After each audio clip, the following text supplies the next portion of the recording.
Hello, Greg from Balloon Market here, and welcome to BMTV Balloon Basics. We are honoured once again to be joined by the wonderful Chris Horne from Amscan. Chris, thanks for coming in. It's a pleasure to be here. Oh, it's a pleasure to have you. Now, Chris, I saw Chris at a Spring Fair we're in 2018, and in February went down to Spring Fair, and Chris was on the Amscan stand, and there were some balloons like this, and these were getting quite a lot of attention.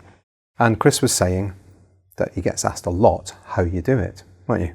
I was, all the time, and it's not easy to describe in words in an email. It's not. So we thought we would do a very short video on that. So Chris, over to you.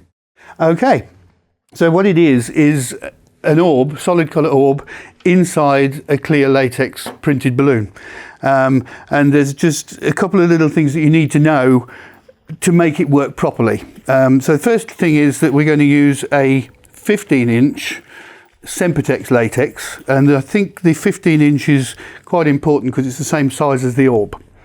So first, if you've got bigger clear balloons, I don't know, I haven't tried it, but I suspect that if it's a bigger clear balloon, it won't be as stretched, and therefore the clarity won't be as good. Okay. All right. They are very clear, aren't they? Yeah, they're really clear and shiny. So yes, 15-inch, inflate it with air.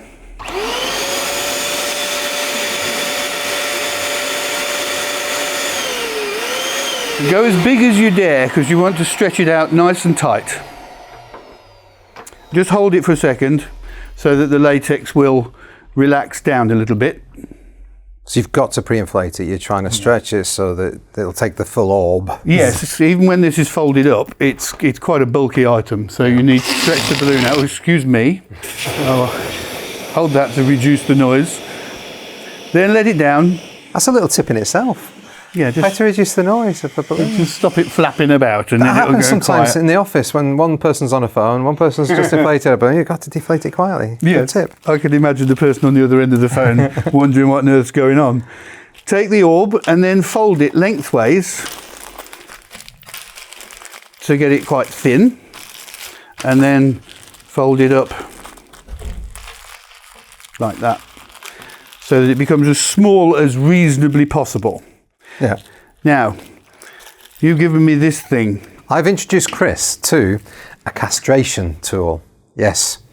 And a castration tool, it's basically a balloon neck stretcher is what we use them for. So I feel quite honoured that I have introduced Chris to something that he's not used before.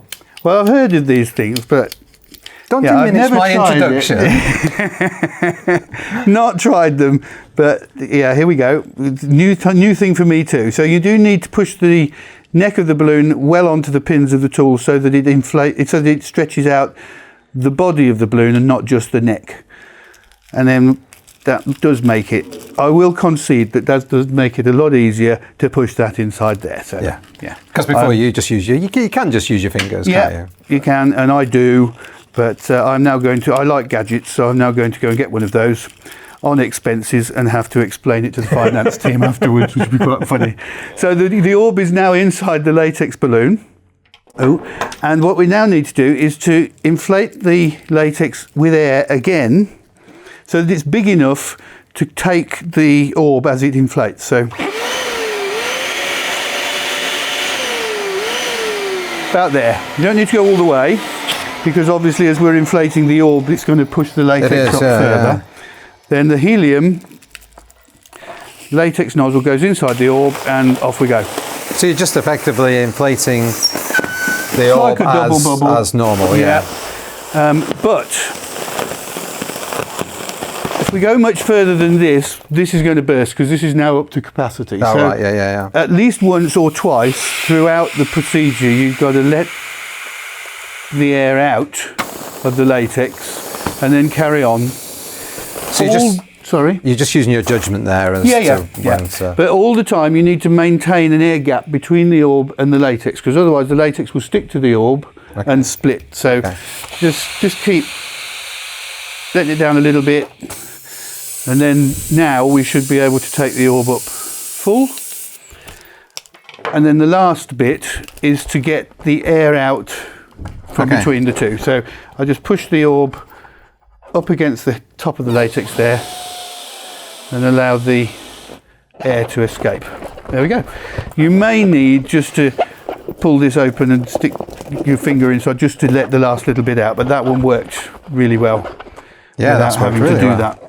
And sometimes I saw it when you were doing these ones, you sort of have to sometimes smooth the Yes, air just literally push out. the air around. Yeah, Because we want the latex to be in close contact with the orb inside, yeah.